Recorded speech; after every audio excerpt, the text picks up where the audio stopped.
Turning now to day 3 of jury deliberations in Kenosha, Wisconsin. This as the city braces for a verdict in the Kyle Hooten trial, while protesters for and against a guilty verdict clashed yesterday outside the courthouse. Some were even arrested in the process. For an update on what's happening in Kenosha, let's welcome in Kyle Hooten, managing editor of Alpha News. He's live at the courthouse.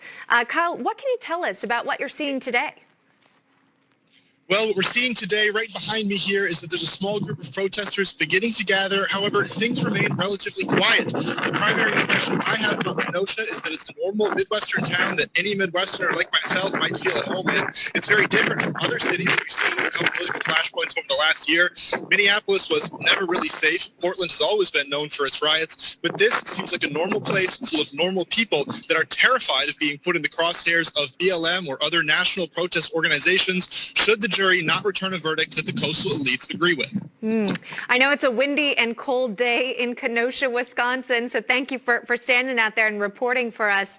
But it was a much different scene back in August of 2020 when the riots were taking place. Buildings were burned, property destroyed. Talk to me about what the town looks like today, a year after that fact.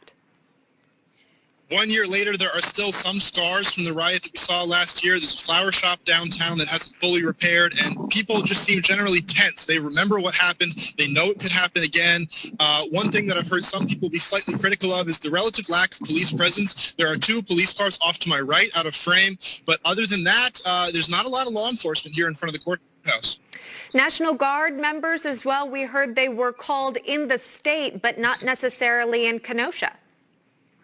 That is correct. I've driven all around Kenosha last night and today and have not seen one overt National Guard position.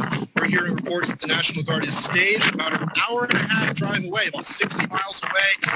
Their Humvees are very slow. It would take them quite a long time to get here. And that is if, of course, the state leaders pull the trigger in time and order them to Kenosha. Sure. Again, on standby, this as we await the jury to reach a verdict in the Rittenhouse trial.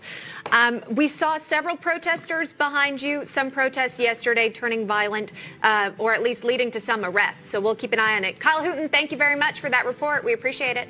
Coming up next, President Biden has